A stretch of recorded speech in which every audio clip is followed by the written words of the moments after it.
സ്വാഗതം ശ്രീ ജോമോൻ പുത്തൻപുരയ്ക്കൽ. ഈ ഒരു റിട്ടയർഡ് പോലീസ് IG ജീവപര്യന്തം കൊലക്കേസിൽ പ്രതിയായിട്ടുള്ള ജീവപര്യന്തം ശിക്ഷിക്കപ്പെട്ട് കഴിയുന്ന അവസരത്തിൽ അദ്ദേഹം പെൻഷൻ വാങ്ങുകയാണ്. അതൊരു വലിയ കുറ്റം തന്നെയല്ലേ? താങ്കൾ ഈ പൊതു താൽപ്പര്യ ഇടങ്ങളിൽ പലപ്പോഴും ഇടപെടുന്ന ആളായതുകൊണ്ട് തന്നെ ചോദിക്കുകയാണ്. ഒരു ഒറ്റയാൾ പട്ടാളമായിട്ട് പൊരുതുന്ന ആളാണ്. ഇതെങ്ങനെയാണ് ഇത് നമുക്ക് പുറത്തു കൊണ്ടുവരാൻ കഴിയുന്നതെന്നുള്ളതും താങ്കൾ ആലോചിക്കുന്നുണ്ടാകും അല്ലേ? അത് പുറത്ത് വന്നു കഴിഞ്ഞു. ആ പുറത്ത് വന്ന വിവരങ്ങളെല്ലാം എടുത്ത് മുഖ്യമന്ത്രി പോലും ഞെട്ടിട്ടുണ്ടെന്നാണ് ഞാൻ മനസ്സിലാക്കുന്നത്. മുഖ്യമന്ത്രിക്ക് പരാതി കൊടുത്തിട്ടുണ്ട്. ഈ പറയുന്ന ആളുടെ പേരിങ്ങ ഒന്നില്ലല്ലോ. നക്സൽ വർഗീസിനെ വെടിവെച്ച് കൊന്ന കേസിലെ പ്രതിയായിട്ടുള്ള IG ലക്ഷ്മണയാണ്. ലക്ഷ്മണയെ 2010 ഒക്ടോബർ 28 ജീവപര്യന്തം കഠിനാടനം എറണാകുളം CB കോടതി ശിക്ഷിച്ചു. അത് ഹൈക്കോടതി 2011 ഒരു വർഷത്തിൽ തന്നെ ജൂലൈ 15 ശരിവെക്കുകയും ചെയ്തു. CB കോടതി വിധി സുപ്രീം കോടതി അത് ശരിവെച്ചു. അപ്പോൾ 2010 ഒക്ടോബർ 28 മുതൽ ജീവപര്യന്തം ശിക്ഷിച്ച അന്ന് മുതൽ അയാൾക്ക് പെൻഷൻ വാങ്ങിക്കാൻ യോഗ്യതയില്ല, കൊടുക്കാൻ പറ്റത്തില്ല, നിയമപരമായി കൊടുക്കാൻ പാടില്ല. പൂജപ്പുര സെൻട്രൽ ജയിലിൽ 2013 വരെ 3 വർഷം ജയിലിൽ കിടന്നിട്ട് സർക്കാരിനെ സാധിച്ച അന്നത്തെ ഉമ്മൻചാണ്ടി സർക്കാർ UDF സർക്കാരിനെ സാധിച്ചു പുറത്തിറങ്ങി. പൂജപ്പുര സെൻട്രൽ ജയിലിൽ കിടക്കുമ്പോഴും പെൻഷൻ വാങ്ങിച്ചുകൊണ്ടിരിക്കുകയാണ്. അങ്ങനെ 94 പെൻഷൻ വാങ്ങിക്കാൻ തുടങ്ങി ലക്ഷ്മണ. അത് അന്ന് വാങ്ങിക്കുന്നതിന് തെറ്റൊന്നുമില്ല. ജീവപര്യന്തം ശിക്ഷിച്ച 2010 ഒക്ടോബർ 28 മുതൽ പിന്നീടുള്ള മാസം ഒക്ടോബർ കഴിഞ്ഞ് നവംബർ പോലും വാങ്ങിക്കാൻ പാടില്ല. ഇതൊക്കെ ഇവിടെ പല കാര്യങ്ങളും ഇങ്ങനത്തെ തട്ടിപ്പുകളല്ലോ ഇവിടെയുള്ള ഉദ്യോഗസ്ഥന്മാർ കൂട്ടുന്നുള്ളതല്ലേ. അപ്പോൾ സുപ്രീം കോടതി ശരിവെക്കുകയും ചെയ്തിട്ട് വാങ്ങിക്കുമ്പോൾ പിന്നീട് 2016 സംസ്ഥാന ട്രഷറി വഴിയാണ് മേടിച്ചുകൊണ്ടിരുന്നത്. 94 മുതൽ 2016 വരെ ട്രഷറി വഴി വാങ്ങിച്ചുകൊണ്ടെങ്കിൽ അത് IAS IPS സെൻട്രൽ പെൻഷൻ ഉണ്ട്. അവിടെ നിന്നാണ് കേന്ദ്ര സർക്കാരിൻ്റെ ആണ് വരുന്നത്. ആ സെൻട്രൽ പെൻഷനിലേക്ക് അവിടുന്ന് ന്യൂഡൽഹിയിലേക്ക് മാറ്റി ഇവിടെ അപേക്ഷ കൊടുത്തു. അതെല്ലാം വീരാവശ്യം വെച്ച് എനിക്ക് ട്രഷറിയിൽ നിന്ന് എല്ലാം കിട്ടി. അതിൻ്റെ പെൻഷൻ കോഡ് വരെ കിട്ടി. അപ്പം ഇത് ഓഡിറ്റിങ് നടത്തുമ്പോൾ സംസ്ഥാനം ഇവിടെ ആകുമ്പോൾ ലക്ഷ്മണയെ ശിക്ഷിച്ചെന്നുള്ള ഇവിടെയുള്ളവർക്കറിയാമല്ലോ, കേരളത്തിലുള്ളവർ. അപ്പോൾ അത് ഓഡിറ്റിങ്ങിൽ കണ്ടുപിടിക്കാൻ വേണ്ടി സെൻട്രൽ പെൻഷനിലേക്ക് മാറ്റി ഇപ്പോഴും വാങ്ങിച്ചുകൊണ്ടിരിക്കുകയാണ്. അപ്പോൾ 2016 ഇവിടുന്ന് വാങ്ങിച്ചുകൊണ്ടിരുന്ന ഒരു മാസത്തേക്കുള്ള പെൻഷൻ 53,880 രൂപയാണ് ഈയുടെ പെൻഷൻ ഒരു മാസമായി. അത് വെച്ച് നോക്കുമ്പോൾ 90,42,600 രൂപയാണ് 14 വർഷം കൊണ്ട് അനർഹമായി ഇയാൾ വാങ്ങിച്ചുകൊണ്ടിരുന്നു നിയമവിരുദ്ധമാണ്. അത് തിരിച്ചു പിടിക്കണമെന്നും ഇത് ഇപ്പം പെൻഷൻ മേടിക്കുന്നത് തടയണമെന്ന് ഞാൻ മുഖ്യമന്ത്രിക്ക് കൊടുത്തിരുന്നു. മുഖ്യമന്ത്രി അത് ആഭ്യന്തര വകുപ്പ് അഡീഷണൽ ചീഫ് സെക്രട്ടറിയോട് നടപടിയെടുക്കുവാൻ മുഖ്യമന്ത്രി എൻ്റെ കൈകൊണ്ട് എൻ്റെ പരാതിയിൽ എഴുതി ഓർഡർ ഇട്ടിട്ടുണ്ട്. അന്ന് തന്നെ ഞാനീ കൊടുത്ത അന്ന് തന്നെ മുഖ്യമന്ത്രി അന്ന് രാത്രി തന്നെ ഓർഡർ ഇട്ടു. അത് DGPയോട് റിപ്പോർട്ട് ചോദിച്ചതായിട്ട് ഹോം സെക്രട്ടറിയോട് മെസ്സേജ് വന്നു. മുഖ്യമന്ത്രിയുടെ ഓഫീസിൽ നിന്ന് ഇപ്പം ഞാൻ കാണിച്ചിരുന്നല്ലോ, മുഖ്യമന്ത്രി ഓഫീസിൽ നിന്ന് എനിക്ക് മെസ്സേജ് എൻ്റെ ഫോണിൽ വന്നു. ഇപ്പം DGPയുടെ അവിടെ നിന്ന് എനിക്ക് മെസ്സേജ് വന്നു. ADGP അഡ്മിനിസ്ട്രേഷന് കൊടുത്തെന്ന് ഒറ്റ ദിവസം കൊണ്ടാണ്. അപ്പോൾ ADGP അഡ്മിനിസ്ട്രേഷൻ അവിടെ നിന്ന് വീണ്ടും DGP അവിടെ നിന്ന് വന്നു. വീണ്ടും additional chief secretary home secretary അങ്ങോട്ട് റിപ്പോർട്ട് കൊടുത്തിട്ടുണ്ട്, കൈമാറിയിട്ടുണ്ട് മേൽ നടപടിക്കായി.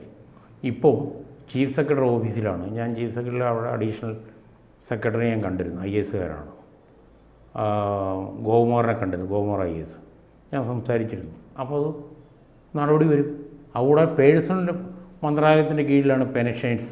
അവിടെയും ഞാൻ പ്രിൻസിപ്പൽ സെക്രട്ടറിക്ക് കൊടുത്തിട്ടുണ്ട്, ഇവിടെ നിന്നുള്ള കേന്ദ്രമന്ത്രിക്കും കൊടുത്തിട്ടുണ്ട്. നടപടി ഉറപ്പായി എടുക്കും. അപ്പോൾ ഇത് നമ്മുടെ നികുതിദായകരുടെ കോടിക്കണക്കിന് രൂപ ഇങ്ങനെ അനർഹമില്ലാത്ത ശിക്ഷിക്കപ്പെട്ട ആളുകളെ മേടിച്ചുകൊണ്ടിരിക്കില്ല. ഇതാരും ചോദിക്കുന്നില്ലല്ലോ. ഇതല്ലേ തോന്നിവാസം. ഞാൻ പരാതിയായിട്ട് കൃത്യമായിട്ട് കൊടുത്തിട്ടുണ്ട്. അനങ്ങാൻ പറ്റില്ല വേണ്ടത്.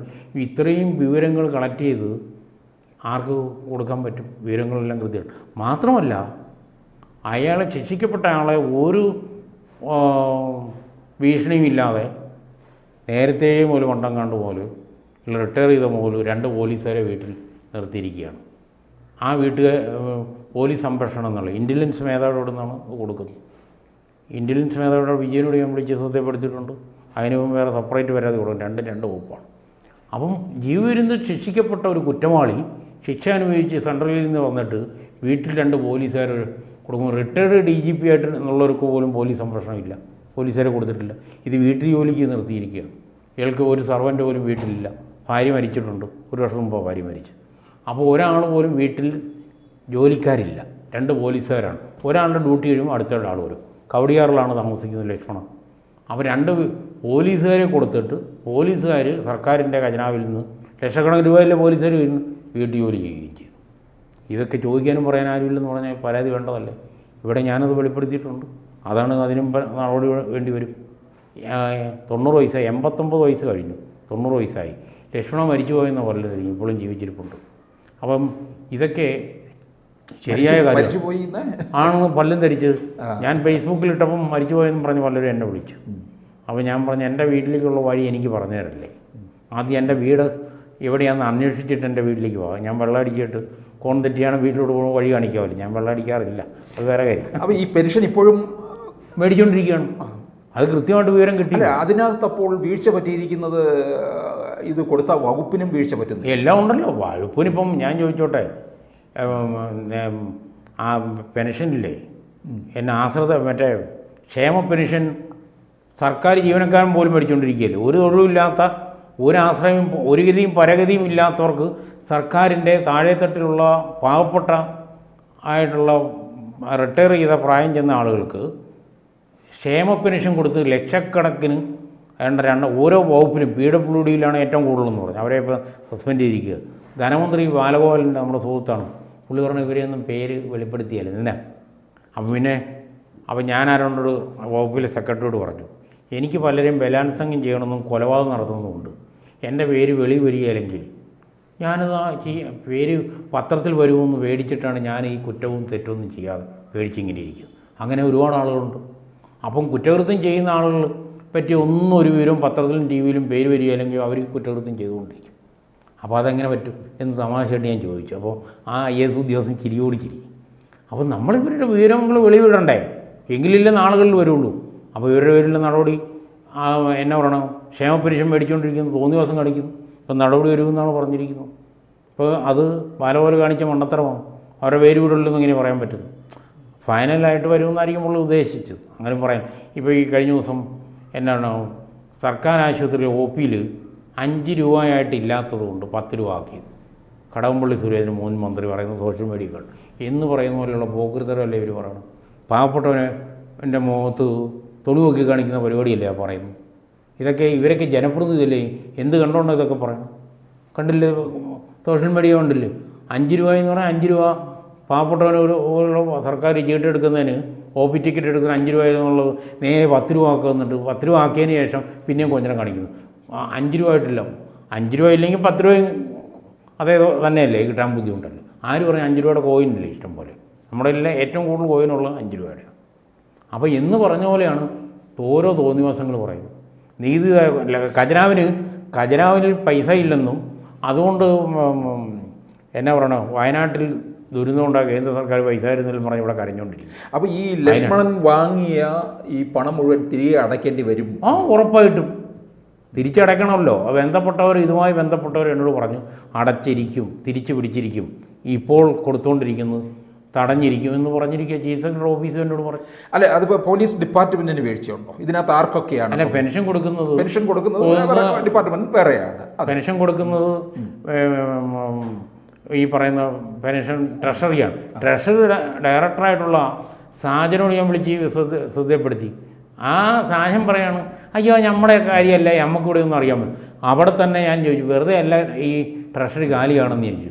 അവിടെ തന്നെ വിവരാവശ്യം വെച്ച് ഞാൻ വിവരം എടുത്തു. വിവരം എനിക്ക് കിട്ടി, മുഴുവൻ വിവരം അവിടെ നിന്ന് കിട്ടും. അപ്പം പിന്നെ അയാളെ കൊണ്ട് പറയിപ്പിച്ചില്ല, അവിടെ ഓഫീസിൽ നിന്ന് തന്നെ കിളികൾ പറയിപ്പിച്ചില്ല. അപ്പം വിവരങ്ങൾ ശേഖരിച്ച് നമ്മൾ ഒരു പൊതുഖജനാവിന് നീതിദായകരുടെ പണം കൊണ്ടുള്ള പൊതുജനത്തിൻ്റെ പൈസ എടുത്ത് ദൂർത്തടിച്ച് ഇതുപോലെയുള്ള അർഹതയില്ലാത്ത നിയമവിരുദ്ധമായി കൊടുക്കുന്നതിനെ ചോദ്യം ചെയ്തിരുന്ന ആളുകളെ കൊച്ചാക്കാൻ നോക്കുകയാണ്. എൻ്റെ എനിക്ക് പണി നടക്കുകയില്ല. നമ്മൾ വിവരം അപ്പോൾ ജോമോനെ ഇതിനകത്ത് നിയമ പോരാട്ടം തുടരും. അത് സ്വാഭാവികമായിട്ടും നടപടി എടുത്തിരിക്കും. ഞാൻ പരാതി കൃത്യമായി കൊടുത്തിരിക്കുക. ബന്ധപ്പെട്ട വകുപ്പുകൾ പേഴ്സണൽ മന്ത്രാലയത്തിന് കൊടുത്തിട്ടുണ്ട്, പ്രധാനമന്ത്രി കീഴിലുള്ളതാണ്, വകുപ്പ് സെക്രട്ടറിക്ക് കൊടുത്തിട്ടുണ്ട്, പെൻഷനേഴ്സ് ഇതെല്ലാം കൂടെ വരുന്നതാണ്. പോലീസ് പേഴ്സണൽ മന്ത്രാലയം ട്രെയിനിങ് പെൻഷനേഴ്സ് എന്ന് പറയുന്ന വകുപ്പാണ്. അത് ഞാൻ കൊടുത്തിട്ടുണ്ട്. ഓൾറെഡി ഇംഗ്ലീഷ് തയ്യാറാക്കി തന്നെ അയച്ചിട്ടുണ്ട്, ഡൽഹിക്ക് അയച്ചു. അപ്പോൾ അവിടെ നിന്ന് മെസ്സേജ് വന്നിട്ടുണ്ട്. എല്ലായിടത്തും ഒരു കാരണവശാലും ഈ 90 ലക്ഷം രൂപ മേടിച്ചു. അപ്പം ആളുകൾ എന്നോട് വേറൊരു ഹൈക്കോടതിയിലെ സീനിയർ അഡ്വക്കേറ്റ് പറഞ്ഞു, അയ്യോ രേഷ്മയുടെ കഞ്ഞൂടി മുട്ടില്ല. ഞാൻ പറഞ്ഞു അയാളുടെ അക്കൗണ്ടിൽ അതുകൊണ്ട് 15 കോടി രൂപയെങ്കിലും ഉണ്ടെന്ന് എനിക്ക് കൃത്യമായിട്ട് വിവരം കിട്ടിയിട്ടുണ്ട്.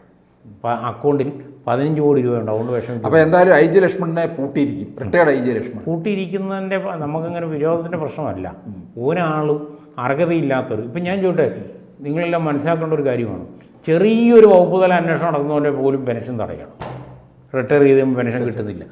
കൊലക്കേസിൽ ശിക്ഷിക്കപ്പെട്ട ജീവനിൽ ശിക്ഷിക്കപ്പെട്ട ഒരു പ്രതി പെൻഷൻ അങ്ങനെ വാങ്ങിക്കാൻ പറ്റും? പറ്റത്തില്ല. അപ്പോൾ അഭയക്കേസിലെ 1-ാം പ്രതി കോട്ടൂർ ശിക്ഷിക്കപ്പെട്ട ആളാണ്, അപ്പീൽ ഹൈക്കോടതി നിൽക്കുക. എന്നിട്ടും ധനകാര്യ വകുപ്പ് മുൻകൈ എടുത്ത് പെൻഷൻ തടഞ്ഞു, 1 രൂപ പോലും കൊടുക്കാതെ തടഞ്ഞു. അത് 2024 മെയ് 4-ാം തീയതിയാണ് ആ ഓർഡർ ഇറക്കിയത്. എൻ്റെ കയ്യിൽ അത് ഞാൻ ചീഫ് സെക്രട്ടറി ഓഫീസിൽ കാണിക്കുമ്പോൾ അവർ നോട്ട് ചെയ്തത്. അപ്പോൾ കാരണം അങ്ങനെയുള്ളവർക്ക് കൊടുക്കാൻ പാടില്ല. അത് തന്നെയാണ് ഇവിടെ. അപ്പം IAS IPSകാരുടെ കേന്ദ്ര ഫണ്ടാണ് കിട്ടുന്നെങ്കിലും സർക്കാരിൻ്റെ ഫണ്ടല്ലേ, ജനങ്ങളുടെ ഫണ്ടല്ലേ, അതെല്ലാം ഒരുപോലെയല്ലേ. സംസ്ഥാനമാണേലും നീതികാരുടെ പണം കൊണ്ടുള്ള ഖജനാവല്ലേ. ആ ഖജനാവിൽ 90 ലക്ഷം രൂപയോളം വാങ്ങിച്ചെടുത്തെന്ന് പറഞ്ഞാൽ ചില്ലറ കാര്യമാണ്. ഇപ്പോഴും 50,000 രൂപ കൂടുതലുണ്ട്. ഇപ്പോൾ 53,000 രൂപ 2016 അതിനേക്കാൾ കാലോചിതമായ വർധനവും കൂടെ ഉണ്ട് ഇപ്പോൾ. അപ്പം 90,42,600 രൂപ ചുരുക്കി 53,000 രൂപ വെച്ചൊരു ഒരു മാസത്തെ പെൻഷൻ കൂട്ടിയാൽ പോലും അത്ര ഉള്ളൂ. 90 ലക്ഷത്തോളം ഈ പറയുന്ന തുകയുണ്ട്. അപ്പോൾ ചില്ലറക്കാർ മേടിച്ചുകൊണ്ടിരിക്കുകയും ചെയ്യും. ഈ രണ്ടും നടപടി ഉണ്ടാവും. ഇതൊക്കെ ചോദിക്കാനും പറയാൻ ആളില്ല. ഇതൊക്കെ ചോദിച്ചാൽ നമ്മൾക്ക് എന്തോ കുഴപ്പമുണ്ടാകും, നമുക്കെന്തോ അത് പലതും വിളിക്കാനുള്ളവർക്കും സൂചിപ്പിക്കാനുള്ളവർക്കുമാണ് ഈ പണി. നമ്മൾ രാജാവ് നഗ്നനാണെങ്കിൽ നഗ്നനാണെന്ന് തന്നെ പറയണം. അതിനുള്ള ധൈര്യം കാണിക്കണം. നിർഭയത്തോടു കൂടി ആരും പറയാൻ ധൈര്യപ്പെടാത്ത കാര്യങ്ങൾ ജനങ്ങൾക്ക് മുമ്പിൽ കൊണ്ടുവരിക എന്നുള്ളത്. ഇത് മാധ്യമങ്ങൾ എന്തുകൊണ്ട് ഇത് ചെയ്തില്ല? ഇതുപോലെ ചീള് കേസുള്ളത് അവർ കൊണ്ടുവരില്ല ചാനലുകൾ. എന്തുകൊണ്ട് ഇത്രയും ഗൗരവമായ ആളുകൾ ഞെട്ടി? റിട്ടയർഡ് DGPമാരൊക്കെ എന്നെ വിളിച്ചിരുന്നു, ഇത് ഭയങ്കരമാണല്ലോ, യോഹൻ എങ്ങനെ കിട്ടിയത്? ഒരുപാട് ഉദ്യോഗസ്ഥന്മാർ പൊളിറ്റീഷ്യനായിട്ട് മുൻ മന്ത്രിമാരൊക്കെ ആയിട്ടുള്ളവരൊക്കെ എന്നോട് ചോദിച്ചു, ഇതെങ്ങനെ ഇത് വെളി വന്നു, യോഹൻ എങ്ങനെ ഈ വിവരം കിട്ടി? ഭയങ്കര അത്ഭുതമാണ്. ഫേസ്ബുക്കിൽ തന്നെ അവർ എൻ്റെ ഇതിനകത്ത് കമൻറ്റ് ഇട്ടിട്ടുണ്ടായിരുന്നു, പലരും കമൻറ്റ് ഇട്ടായിരുന്നു. Okay, thank you. കൂടുതൽ വാർത്തകളും വിശേഷങ്ങളും നിങ്ങളിലേക്ക് എത്താൻ ABC മലയാളം സബ്സ്ക്രൈബ് ചെയ്യുക, ബെൽ ബട്ടണും അമർത്തുക.